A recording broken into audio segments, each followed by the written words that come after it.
Hello everybody, at Meal245 here and welcome back to another video. Thank you so much for all the recent support. For my subscriber count has more than doubled in the last few weeks from 5 subs up to 12. Although it might not seem like much, it is extremely appreciated, and to keep me growing and motivated, please subscribe to my channel yourself, press the like button, and click the bell up icon to keep yourself notified. Today's video is the beginning of a brand new series, the Redstone Breakdown series. This series is a unique take on Redstone guides, where instead of tutorials, these episodes will be teaching you how to think about making your own Redstone contraptions by taking you through the building process and showing you each individual component. Also, you may notice that there are subtitles on today's video. Please tell me what you think of them for your opinion and shapes, whether they will persist in future videos. In this video, we will be reviewing mob farms. These farms have three main components, being the spawner, the lure, and the killer. Each will be reviewed after today's video. Then we will look at some examples of common used hostile mob farms and how they use each of these components. Afterwards, you should have somewhat of a better idea of how hostile mob farms are made and the redstone mechanics behind them. So with that out of the way, let's get right into today's video. Spawner is what will spawn the mobs that are farmed in the mob farm. There are two types of spawners that are both very effective and have their own best situations to be used in. These types are natural and artificial spawners. I will now review each individually. Natural spawners. Natural spawners are by far the most common type of spawners in hostile mob farms.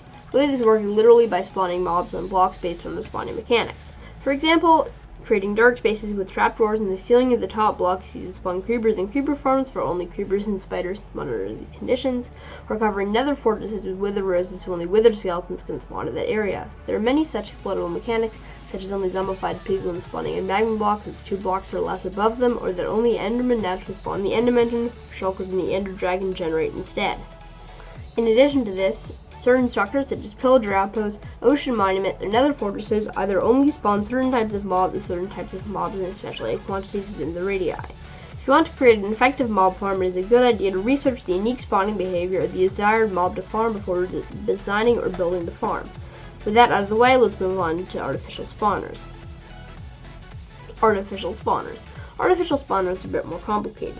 These rely on other game mechanics to work, and the mechanics they rely on range from monster spawner blocks to passive mob breeding to golem rumors among villagers. I will now go over a few common types of these spawners. Probably the most common types of these methods is the monster spawner block.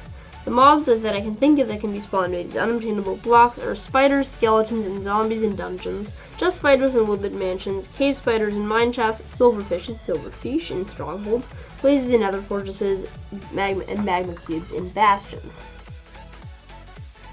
Although similar, there are some separate but equally effective methods of artificially spawning mobs. Two that come to mind are raids and golem rumors. The way raids work is that once a player slays a pillager or vindicator holding an ominous banner, also known as a raid captain, they'll be granted the bad omen status effect. If they then enter a village while this effect applied, a raid will begin, spawning a large amount of villagers in several waves, the number of which, depending on your difficulty and level of bad omen, higher levels of which are achieved by killing more than one raid captain with the bad omen effect still activated. This mechanic can thus be exploited to create frankly overpowered raid farms. Alternatively, golem rumors happen either when the villagers randomly decide to spawn golems or spawn one when scared by a zombie or illager. Finally, mobs can be bred with one another, either by a player breeding 2 mobs with each other by feeding them items, or villagers naturally breeding themselves when they have beds to sleep in and adequate food. These are some examples of artificial spawners. So that out of the way, we're done talking about the spawners, and now let's move on to the lure. Lures are mechanisms that lure, push, scare, and or trick mobs into going into the killer of the mob farm. There are 3 different types of lures in mob farms: offensive lures, defensive lures, and passive lures. So let's get started. Offensive lures. Offensive lures are lures to get mobs to attack something or otherwise come towards it. One example is turtle eggs, which will lure undead mobs. In some gold farms, such as Nembomb's design, this mechanic is used to lure the pigmen into the killer. It was also used to lure in drowns and drown-based copper farms. Another type of offensive lure is a farm where the mobs are lured in because they are aggro on a player. These lure in mobs bring them towards this prior-mentioned player. Mob farms that use this principle include some pigman farms, and that's about it, to be honest. Another example is enderman farms abusing the aforementioned enderman's unquestionable and unwavering rage towards endermites. These are offensive lures. Defensive lures. Alternatively, defensive lures work by scaring mobs into the killer. One example of this is some creeper farms, where cats scare the creepers into the killer. Another example of a defensive lore is hoglin farms, where nether portals and warped fungi scare hoglins into the killing chamber. This is how defensive lores work. What about passive lores? Passive lores. To finish the lore section off, we'll now talk about passive lores. These work by pushing the mobs into the killer without luring or scaring them. It's a lore, but it's not a lore. There are several examples of these, one of which is mob farms where water is used to push the mobs into the killer. Either water is always on the ground below a spawner to push the spawn mobs into either a killing pit or bubble column, or water is periodically dispensed out of a dispenser to push mobs up a series of darkened platforms. The blaze farm uses the same concept as the prior mentioned spawner farm, but uses lava instead of water. Another example is Shulkercraft's Nether Bone Meal farm, which uses the genius strategy of pushing the farm skeletons with flying machines. Finally, Bedrock Edition gas farms use minecarts to bring the farm gas to the killer. Speaking of the killer, it's about time to talk about this aforementioned component because we are now done talking about both spawners and lures. The killer is how mobs are well killed for their XP items and other things worth spawning mobs for. There are several different methods of killing mobs in automated farms, which can be often combined with one another. Several of these methods, mainly the more effective and or common ones, will be explained in today's video. First is fall damage, probably one of the most common and effective types of killer. This works by making mobs fall from enough blocks to kill them from low fall damage. It kills the mobs instantly and efficiently and stores the items, although it does not drop XP. This is used in many farms, including many general mob farms and pigment farms. Second is entity cramming, although also a very effective method, but not quite as effective as fall damage. How this works is when too many entities are occupied in the same space, Minecraft starts giving them steady damage as a way of eliminating them and therefore lag from the game. However, this mechanic can be abused and used as an incredibly effective killer. Furthermore, there is a bug in the game that makes it so certain mobs, such as zombified piglins, will drop experience and they die to suffocation, which is only supposed to happen if the mob is killed by a player. This method is used in many gold farms in addition to other types of farms. Speaking of the player, let's now talk about the player-based killers. Third is player-based killers. These operate in a simple concept that the player is one of the most effective killers in the game, and this is true. Players will lead the mobs to drop XP, and if the player has a good weapon, usually a sword, they can kill the mobs faster than any other method for fall damage, cook the meat of mobs that drop meat, and cause the mobs to drop drastically more items because of the looting enchantment. However, one major drawback to player-based killers is that they are not AFK-able. By this I mean that the player needs to be actively engaged in gameplay, not just leaving their computer idle while they go do something else. This can drastically decrease the efficiency of even the most industrial farms. This method is used in Enderman farms and spawner farms, among others, and it certainly has both strong ups and downs. It can only be used in certain situations, but in these situations is undoubtedly the best option. Fourth is lava. Lava will set mobs on fire and cause them to drop the cooked version of the meat if they drop meat. It also kills the farm mobs quickly and efficiently. However, if not used correctly, lava can destroy the items the mob farm produces, so you have to be careful not to place them the wrong way. Also, mobs with fire resistance, satisfact, or are immune to fire will not take any damage in lava. A good idea with lava killers is to raise the lava 1 or 2 blocks above the ground using signs so the items don't land in lava as soon as they drop. Items that use lava include iron and hoglin farms in addition to some raid farms. However, lava isn't the only killer that uses heat to kill mobs.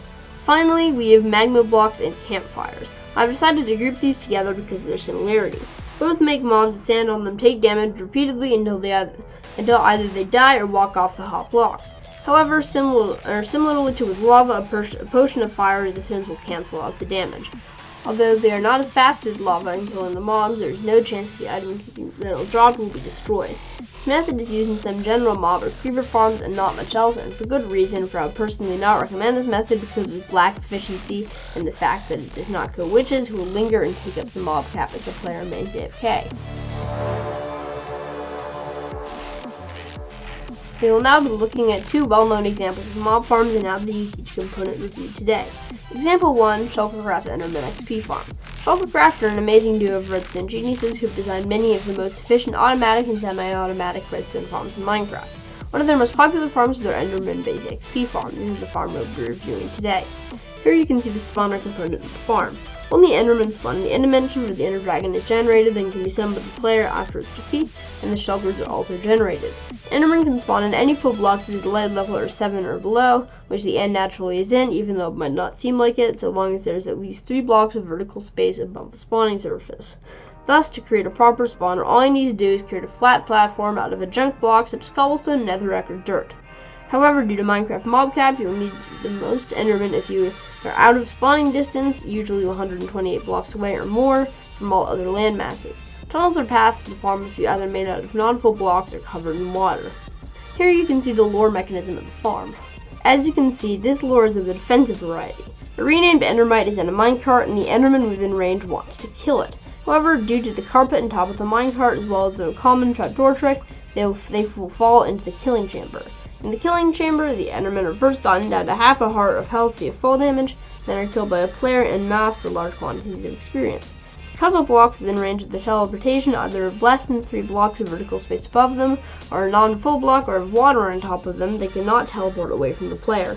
Thus, the player kills the enderman. I hope you found this example helpful. Example 2, Omango's Gold Farm. We've all seen this giant donut in the sky at some point. This iconic farm design is extremely efficient and one of the best mob farms in the game, both for XP and items. This farm spawner component is nothing short of genius. It uses not one but 2 spawning mechanics to maximize spawn rate of zombified piglins killed for gold and XP. The first is passive spawning, where zombified piglins will spawn in the nether waste biome and the nether on many blocks, but exclusively on magma blocks with 2 blocks of headroom.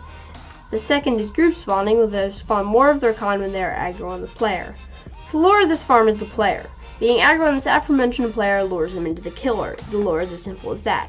The killer of this farm will alternatively use entity crammings that are 4 holes that pigmen fall into, with hopper minecarts that cram the mobs, but once pigmen die, they'll drop both XP and items, which will be immediately sucked into the storage area because of the hoppers and the aforementioned minecarts. These examples have probably taught you how the spawner, lure, and killer are used practically in mob farms and have hopefully helped your understanding of how to build these farms even better. I sincerely hope this video has genuinely helped to conceptualize how to create hostile mob farms. That is my goal with this video and the future episodes of this series. Speaking of future episodes in this series, it would be greatly appreciated if you comment ideas for future videos in the comment section down below, and like the video and subscribe to my channel so you can get your free mayonnaise on an escalator. It's going upstairs, so see you later.